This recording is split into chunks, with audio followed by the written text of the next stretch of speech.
C'est une ville extraordinaire. Le Havre, sans La hésiter. mer, à 2 heures de Paris. Le Havre a été complètement rasé et totalement reconstruit. Je vais devenir Havraise.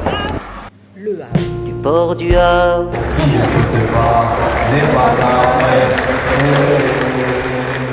Et les gens parfois qui ont un aspect négatif sur notre ville, ils repartent emballés.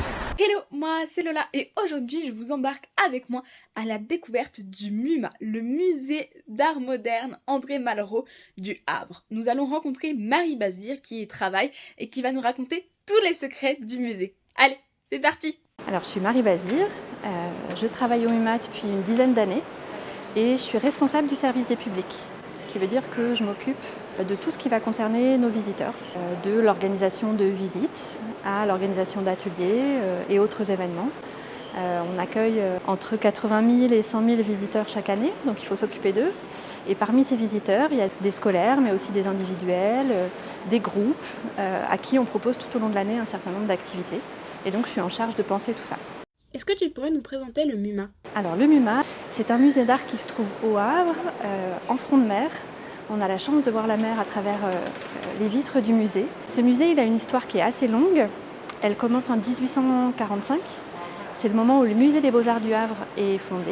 C'est un musée des Beaux-Arts somme toute classique, mais son histoire est assez dramatique en quelque sorte, puisque pendant la Seconde Guerre mondiale et les bombardements de 1944 en particulier, le musée est détruit. Les œuvres, par chance, ont été mises à l'abri et donc elles sont protégées et donc elles seront restituées au musée dans un assez bon état. Au sortir de cette Seconde Guerre mondiale, on va imaginer une boîte, un espace qui va permettre d'accueillir de nouveau toutes ces œuvres. Et c'est l'endroit dans lequel on se trouve. Il va être inauguré en 1961 par le ministre de la Culture André Malraux. Il a la particularité d'être à la fois un musée mais d'être aussi une maison de la culture, où il y a déjà des ateliers, des concerts, il se passe plein de choses dans cet endroit. Et voilà, ça va être une sorte de renaissance de ce musée.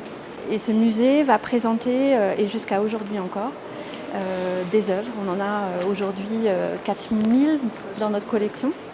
Et ces œuvres ont la particularité d'être concentrées autour d'un courant pictural, qui est celui de l'impressionnisme, avec des œuvres d'Eugène Boudin, de Claude Monet, de Renoir, de Sisley, de Camille Pissarro, des grands maîtres de la peinture de la fin du 19e. Et ce cœur de collection, il en fait un lieu assez exceptionnel, situé géographiquement, je le disais, face à la mer.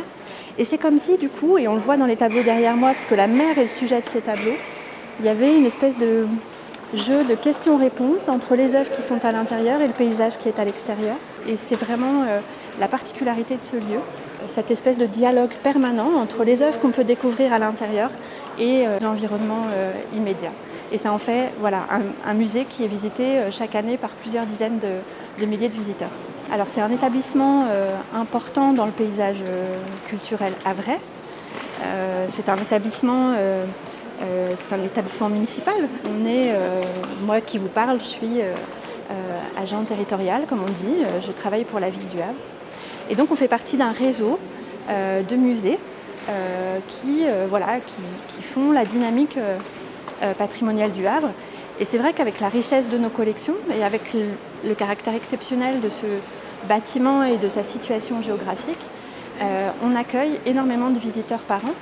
Ce qui fait que on est un peu, pour reprendre une métaphore un peu maritime, on est la tête de proue, pourrait-on dire, de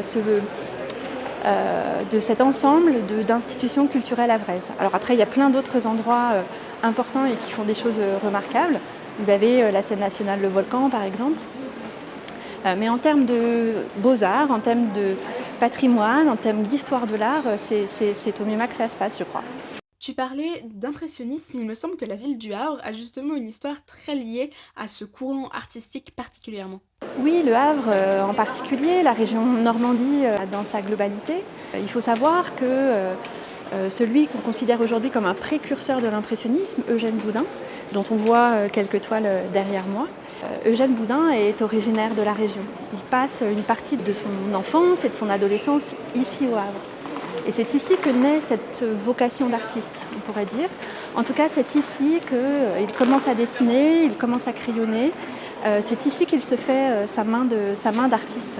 Il se formera à Paris. La ville du Havre va lui offrir une bourse pour aller à Paris pour étudier la peinture. Et donc voilà, on est déjà à l'aube de l'impressionnisme avec un personnage qui est natif de la région et qui va devenir vraiment un personnage clé et qui va impulser ce mouvement de l'impressionnisme et qui va faire qu'un Monet, par exemple, un Claude Monet va éclore ensuite un peu plus tard. Pour recentrer un peu sur toi, Marie, qu'est-ce qui t'a donné envie de venir travailler ici, au MUMA, au Havre, et qu'est-ce qui fait que tu y restes? Ce qui fait que j'y reste, c'est que c'est une... Je parle souvent d'une boîte, en fait c'est un écrin incroyable, avec des choses incroyables à l'intérieur.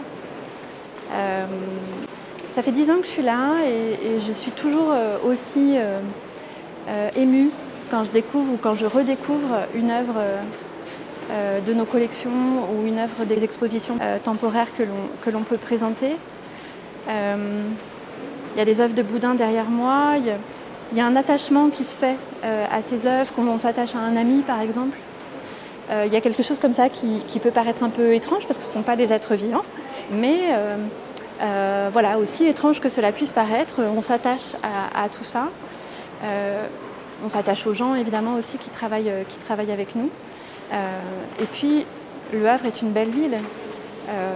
Quoi qu'on en dise, cette ville qui est faite de béton est aussi faite de cette lumière, de l'estuaire, de la mer à proximité. Et je crois que grâce au Havre, je sais que je ne pourrais pas vivre ailleurs qu'au bord de la mer. Et donc voilà, ça suffit à avoir envie de rester là. Est-ce que tu pourrais me donner 3 mots pour définir le MUMA? Alors je dirais la lumière. C'est la lumière à la fois qui rentre à l'intérieur de ce bâtiment depuis l'extérieur et qui change tout le temps. Et on ne s'habitue jamais à ces changements de lumière sur l'estuaire dont on voit les effets à l'intérieur. Et puis c'est la lumière aussi qui est présente dans ces tableaux qu'on expose sur nos murs. On a une lumière très belle en ce moment dans les œuvres d'Albert Marquet qui sont présentées dans notre expo temporaire. Marquet qui est présent aussi dans nos collections permanentes d'ailleurs, qui est vraiment lui un peintre d'une lumière fauve comme on dit, ou post-fauve, en tout cas de ce début du XXe siècle, qui est une lumière assez colorée, qui est une lumière assez dense, et à la fois qui garde une certaine douceur. Voilà, je dirais la lumière. Et puis en second, je dirais peut-être croisement. Mon métier ici, c'est notamment de programmer des spectacles ou des projections ou des concerts. Et ce qui m'intéresse beaucoup, c'est de trouver quel concert ou quel spectacle va pouvoir résonner avec les œuvres picturales qui sont accrochées sur nos murs.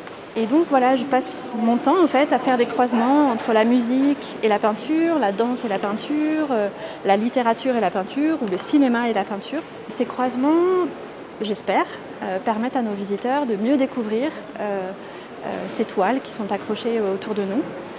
Et en tout cas, voilà, c'est mon quotidien ici. Et puis, la dernière chose que je pourrais dire, c'est que je dirais vivant.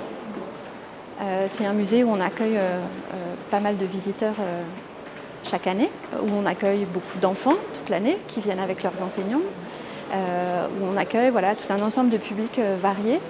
Et puis quand vous avez un concert, le musée reste ouvert et ceux qui sont venus pour le concert écoutent le concert.